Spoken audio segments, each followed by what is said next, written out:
Predsjednik Srbije Aleksandar Vučić očekuje da će isplata 500.000 dinara državne pomoći za rođenje prvog deteta početi od 1. maja. Kako je rekao, biće potreban rebalans budžeta, a nadležni će vidjeti da ta odluka retroaktivno važi od početka godine. O svim merama države za podsticaj nataliteta sa gošćom Tanjuga razgovara naš Marko Ivas. Trenutna stopa fertiliteta je 1,63, a kako je rekao predsjednik Vučić, cilj obaveze je da do kraja 2027. godine stopa bude 1,75. O svim pronatalitetnim merama i onome što predviđa plan Srbija 2027 razgovaram sa Darijom Kisić, ministarkom za brigu o porodici i demografiju. Hvala što govorite za Tanjuga. Hvala vam na pozivu. Da krenemo od ovoga. Stopa 1,75 cilje, odnosno da zapravo žene u tom najreproduktivnijem dobu zapravo toliko prosečno donose dece po glavi stanovnika. Kako da ostvarimo taj cilj? Pa, nažalost, decenijom unazad beleži se taj negativan prirodni priraštaj. Ne samo u našoj zemlji, nego praktično u najrazvijenijim zemljama sveta se susreću sa takvim trendom. I ta vrednost koja je 2, odnosno 2,1 je neophodna za prostu reprodukciju. Međutim, nažalost, daleko smo od te vrednosti, kao što sam rekla, poslednjih decenija. Međutim, ono što je izvesno da sve mere koje smo do sada uložili da su zaustavile taj negativan trend pada stope fertiliteta i kao što ste vi rekli, u ovom momentu je 1,63, ali postavlja se stalno pitanje za koga sve ovo radimo i gradimo ukoliko nećemo imati to kome da ostavimo. Tako da je prevashodno zadatak svih nas da podstaknemo prevashodno mlade ljude, da što pre se odluče da formiraju svoje porodice, da nas bude što više. Tako ta vrednost 1,75 nije jednostavno doseći, međutim, imajući u vidu taj ubrzani trend rasta, nadamo se da će biti moguće i ove podsticajne mere koje je najavio predsjednik će sigurno dati još dodatni vetar u leđa mladim ljudima i znamo da je i danas nikada veća finansijska podrška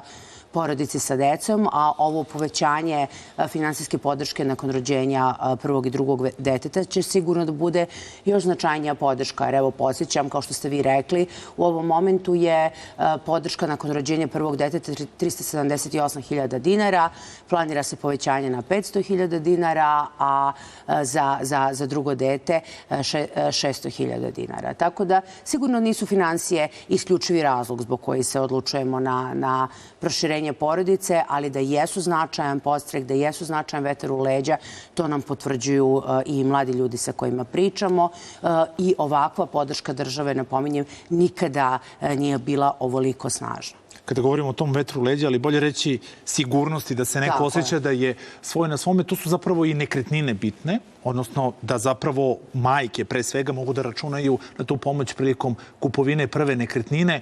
Pa koliko je, da kažemo, žena iskoristilo to pravo i kakvi su zapravo planovi u tom smislu? To je isto jedno od mera na koje smo jako ponosni, koja je nastala direktno na inicijativu predsjednika Aleksandra Vučića. Naime, analiza vlasnika nekretnina po polu u našoj zemlji je pokazala da su velika većina muškarci i da žene trebamo da osnažimo i podstaknemo u kupovini prve nekretnine i ovakvu vrstu subvencije do sada ostvarilo 552 majke i to je bespovratna pomoć države u vrednosti do 20% od procenjene vrednosti nekretnine do 20.000 evra i po nekim projekcijama da sadašnje dinamike kupovine prve nekretnine, neki plan do 2027. godine da najmanje 2027 majki na ovakav način kupe prvu nekretninu. Bilo je tu nekih birokratskih prepreka, ali čini se da je u poslednje vreme to nekako sve prevaziđeno. Da, na samom početku je i kako su nam same majke to saopštavale, bilo je dosta tih, kao što ste rekli, birokratskih prepreka skupljanja papira. Međutim, sada je to sve maksimalno pojednostavljeno i praktično sve majke koje nemaju nekretninu na području naše zemlje, koje u periodu do godinu dana od rođenja deteta predaju svu potrebnu dokumentaciju, imaju pravo na sticanje ove subvencije. Znači, napominjem, 20% od procenjene vrednosti nekretnine bespovratna podrška države. Iako je vlada, da kažemo, u tehničkom mandatu, ipak se donose odluke upravo u vezi pronatalitetne politike, između ostalog i ono što je vezano za lokalne samouprave, opredeljeno 400 miliona dinara ove godine, iako je i prošle godine bilo vezano za lokalne samouprave, zapravo 52 lokalne samouprave su dobile pomoć od, da kažemo, centralne vlasti upravo u tom smislu. Pa tako, naše Ministarstvo za brigu o porodici i demografiju je zajedno sa lokalnim samoupravama se odlučilo na sprovođenje čitavog niza različitih projekata iz oblasti pronatalitetne politike. Tokom prošle godine, kao što ste rekli, 400 miliona dinara smo opredelili u 52 lokalne samouprave. Izgradili smo 19 različitih dečijih igrališta, obnovili smo škole, vrtiće, povećali kapacitete nekih predškolskih ustanova, kupili školske knjige za mnogobrojnu decu, takođe obnovili neka ginekološka odeljenja, različite radionice reproduktivnog zdravlja. Praktično u različitim sferama smo čitav niz projekata sproveli i upravo to ćemo da radimo i ove godine. Ministarstvo za brigu u porodici tu ulaže 60%, lokalne samouprave 40%, znači zajedno radimo, gradimo i praktično ideja je da nas stvarno u svakom delu naše zemlje bude što više. Su lokalne samouprave spremne da odgovore na to, odnosno jel učestvuju, jel se prijavljuju na konkurse, odnosno taj konkurs konkretno, što bi se reklo, i u tom smislu ili imaju projekte? I tekako su zainteresovane i veliko je zadovoljstvo kada posećujemo lokalne samouprave da vidimo osim ovih značajnih podsticaja na državnom nivou, da vidimo da i većina lokalnih samouprava ima i svoje dodatne podsticajne mere, tako da stvarno svakoj lokalnoj samoupravi je cilj da bude što više mladih ljudi, da se tamo ostaje, da se tamo zasnivaju porodice i onda je pravo i zadovoljstvo raditi i graditi u takvim uslovima. Ali kada govorimo o podršci porodicama, zapravo vlada je donela opet novu meru na poslednjoj sednici vlade vezano zapravo za direktnu, da kažemo, finansijsku pomoć onima, da kažemo, koji su ugroženi i kada je u pitanju rehabilitacija, onima koji su potrebni zapravo novac za lekove. U sklopu Ministarstva za brigu o porodici nalazi se i organizaciona jedinica čiji je rad usmeren ka poboljšanju kvaliteta života, koje imaju člana obolelog od retke bolesti i članova generalno obolelih od retke bolesti. Tako da opet uz direktnu podršku predsjednika Aleksandra Vučića država će imati podršku obolelim od retkim bolestima na taj način da se porodice ostvaruju pravo na finansijsku podršku u vrednosti 25.000 dinara. Dobit će takođe odgovarajuće vaučere za apoteke da mogu da kupe različite suplemente u vrednosti 35.000 dinara, kao i odgovarajuće vaučere za rehabilitaciju u vrednosti 50.000 dinara.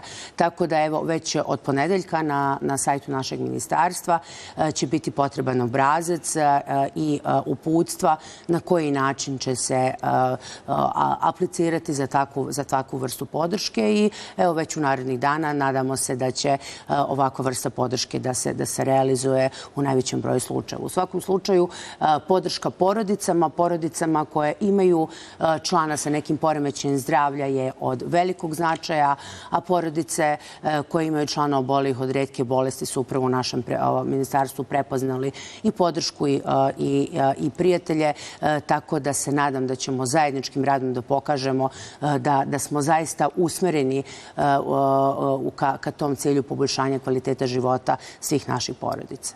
Kada sve to navedete negde, to su sve neki, da kažemo, dodatni mali koraci ka zapravo ostvarenju tog plana Srbija 2027.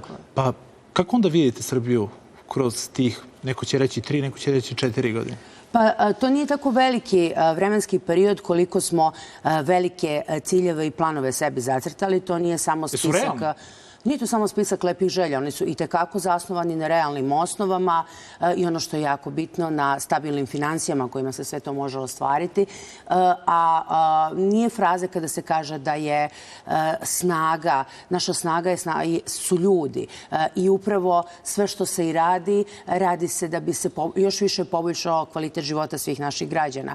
Tako da praktično sve što se radi, u svim sektorima što se radi, ima za cilj povećanje standarda svih naših građana građana, a videli ste planovi jesu ambiciozni, jesu veliki, ali nisu nerealni. Ali da moramo mnogo da radimo, da se udružimo još više, da budemo složniji, da moramo. I evo, građani će uskoro moći da procene koliko smo uradili u odnosu na ono kakve smo sebi ciljeve zadali. Tako da, opet kažem, 2027.